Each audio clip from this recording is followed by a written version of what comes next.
আমি জাম্বুনির কুইরিপাড়া শিবু কুইরির বেটি সাজলি। অতটুকু বললে হবে কেনে? তুমি এবারকার মাধ্যমিকে প্রথম হইছো, তোমাকে বলতে হবে আরো কিছু। টিভিওয়ালারা বললে, তুমি খ্যাত মজুরের মাইয়া, তুমি কি কইরা কামিন খাইটা মাধ্যমিকে প্রথম হইলে সেটা তোমাকে বলতে হবে খুলে। পঞ্চায়েতের অনি বৌদি, প্রধান, উপপ্রধান, এমএলএ, এমপি সবাই একেবারে হামলে পড়লো মোদের মাটির কুইরা ঘরে। জামুন স্কুলের হেডমাস্টার কোন বিহন বেলায় টিনের আগর খুইলা হাইকে ডাইকে ঘুম ভাঙাইয়া খবরটা যখন প্রথম শোনাইলে, তখন মাকে জড়ায় শুয়েছিলাম আমি কুড়ে ঘরের ঘুটঘুটে আধারে। হেডমাস্টারকে দেখে মায়ের পাড়া আমিও তো চোখ কাচালে হা হয়ে ভাবেছিলাম, হে কি স্বপন দেখছিলা কি? স্যার বললে, এটা স্বপন লয়, স্বপন লয়, সত্যি বটে। কথাটা শুনে কাঁধে ভাসাইছিলাম আমরা দু মা বেটি। আজ বাপ বেঁচে থাকলে মানুষটাকে দেখাইতে পারতাম বহুত কিছু। আমার বুকের ভিতর যে তেজালো সঞ্জা বাতিটা জ্বালে দিছিল মানুষটা, সে বাতিটা আজ আমাদের কুড়া ঘরটারে কেমন আলো করেছে সেটা দেখাইতে পারতাম। আপনারা বলছেন বটে, কথাটা শুনতে কিন্তু খুব ভালো। তোমাদের মতো মেয়েরা যদি উঠে আসে তাহলে গোটা দেশটাই উঠে আসে, কিন্তু উঠে আসার রাস্তাটা যে এখনো তৈয়ার হয় নাই। খাড়া পাহাড়ে উঠা যে কি জিনিস, বহুত দম লাগে, বহুত তেজ লাগে। আমি জাম্বুনির কুইরিপাড়ার শিবু কুইরির বেটি সাজলি।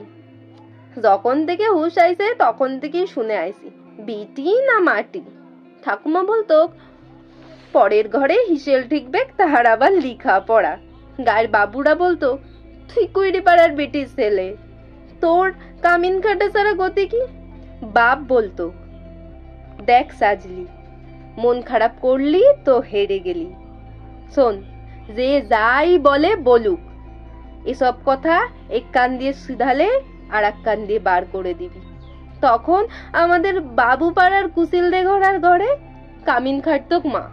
ক্ষয়রোগে তার সে মায়ের গতরটা ভাঙে নাই অতটা। মাঝে মধ্যে জ্বর টর আইতো, জ্বর আইলে মা চুপচাপ ইংনাতে তালাই পাইতে শুয়ে থাকতো। মনে আছে, সে ছিল এক জারকালের সকাল, রোদ উঠেছিল জলমলানি ঝিঙা ফুলা রোদ। আমি সেই রোদে পিঠ দিয়া গা ধুলাইয়া পড়তাছিলাম ইতিহাস, ক্লাস 7-এর সামন্ত রাজাদের ইতিহাস। দেঘরা গিন্নির লোক পাঠাইছিল বার কতক। মায়ের জ্বর, সে তারা শুনতেই না চায়। আমাদের দিদি বুড়ি তখনও বেঁচে, কুলতলায় বসে সেরা কম্বল মুড়ি দিয়ে বিড়ি ফুকছিল বুড়ি। সেসব বুড়ি সেদিন পড়া থেকে উঠাইয়া মায়ের কাজটুকুন করতে পাঠাইছিল বাবু ঘরে। পুরনো ফটক ঘেরা উঠান, অত বড় দর দালান, অত বড় বারান্দা সব ঝাট ফাট দিয়ে সাফ সুতরো করে আইতেছিলাম চলে। দেঘরা গিন্নি নাই ছাড়লেক, এক গাদা এটো কাটা জুটা বাসন এনে আমার সামনে ধরাই দিলেক। বললাম, তোমাদের জুটা বাসন আমি ধুতে নাই পারবো। বাবু গিন্নি সে কি রাগ! কি বললি তুই? একবার বল দেখিনি। যত বড় মুখ নয় তত বড় কথা। জানিস, তোর মা, তোর মায়ের মা, তার মায়ের মা এত কাল আমাদের জুটা বাসন ধুইয়া গুজারে গেল, আর এখন তুই আমাদের জুটা বাসন ধুতে লাড়বি? বললাম, হ, তোমাদের জুটা বাসন আমি ধুতে লাড়বো। তোমরা লোক দেখে দাও গো, আমি চললাম। কথাটা বলে বাবু গিন্নির মুখের সামনে দিয়ে গটগট করে চলে আইছিলাম সেদিন। তা বাদে সে কি কাণ্ড, কি ঝামেলা! বেলা ডুবলে মাহাতোদের ধান কাটে বাপ ঘরকে আইলে দুপাতা লেখাপড়া করা লাতলির ছোট মুখের ধুতির কথা সাতকাহন করে বলেছিল দিদি বুড়ি। মা কোনো রাগ আরে নাই। আগুন মাসের সন্ধ্যা বেলায় ইংনাতে আগুন জেলে গা হাত পা সেকছিল মা। এক মাথা ঝাঁকড়া কালো চুল ঝাঁকানো বাপের পেটানো পাথরের মুখখানা জ্বলকে উঠেছিল সেদিন আগুনের আশে। বাপের অমন চেহারা আমি আগে কখনো দেখি না। বাপ সেদিন মা আর দিদি বুড়ির সম্মুখে আমাকে কাছকে ডেকে মাথায় হাত বুলিয়ে গম গমা গলায় বলেছিল, যা কইরেছিস বেশ কইরেছিস। শোন, তোর মা, তোর মায়ের মা, তার মায়ের মা সবাই কইরেছে কামিনগিরি। বাবু ঘরে গতর খাটায় খাইছে, তাতে হয়েছেটা কি? ই কথাটা মনে রাখবি সাজলি, তুই কিন্তু কামিন হবার লিগে জন্মাসলাই। যত বড়ই লাট সাহেবই হোক না কেনে, কারোর কাছে মাথা নুয়াইয়া নিজের তেজ বিকাবি নাই। এই তেজটুকুনি লইয়া তোরে লেখাপড়াটা শিখাচ্ছি। আমি জাম্বুনির কুইড়িপাড়ার শিবু কুইড়ির বেটি সাজলি।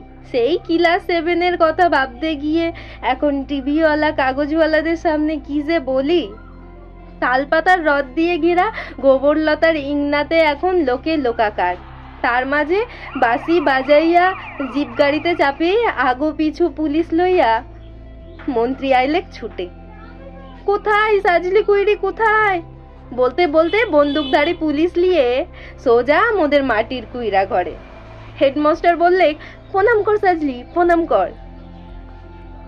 মন্ত্রী তখন পিঠ চাপড়াইলে, পিঠ চাপড়াইয়া বললে, তুমি কামিন খাটা মাধ্যমিকে প্রথম, তাই তোমাকে দেখতে আইলু। বড় গরিব অবস্থা। তোমার মতো গরিব ঘরের মেয়েরা যাতে উঠে আসে, তার লগেই তো আমাদের পার্টি, তার লগেই তো আমাদের সরকার। লও 10,000 টাকা চেকটা এখন লও, আমরা তোমাকে আরো টাকা তুলে দেবো, ফুল দিব, সম্বর্ধনা দিব। এই টিভির লোক, কাগজের লোক কারা আছেন এদিকে আসুন। তখনই ছোট বড় কত রকমের কি ঝলকে উঠলো ক্যামেরায়। ঝলকে উঠলো মন্ত্রীর মুখ। না না না না, মন্ত্রী নয়, মন্ত্রী নয়, ঝলকে উঠলো আমার বাপের মুখ। গনগনা আগুনের পাড়া আগুন মানুষের মুখ। আমি তখনই বলে উঠলাম, না না, এই টাকা আমার নাই লাগবে। আর আমাকে যে ফুল দিবেন, সম্বর্ধনা দিবেন বলছেন, আরো দেদার টাকা তুলে দেবেন বলছেন, তাও আমার নাই লাগবে। মন্ত্রী তখন ঢোক গিললেক। সেই দেঘরা গিন্নির বড় বেটা, সে এখন পার্টির বড় লেতা, ভিড় ঠেলে আয়সা বলল, কি হয়েছে রে সাজলি, তুই তো আমাদের ঘরে কামিন ছিলি, তোর কি লাগবে আমাদেরকে বল খালি একবার। আমি বললাম, আমার পাড়ায় আরো 100 সাজলি আছে, আরো শিবু কুইরের বেটি আছে গা গিরামে। তারা যতদিন অন্ধকারে পড়ে থাকবে, তারা যতদিন পড়াশোনার লেগে কাঁদে বলবে, ততদিন মোর কোনো বাবুর দয়া নাই লাগবে, ততদিন কোনো বাবুর দয়া মোর নাই লাগবে।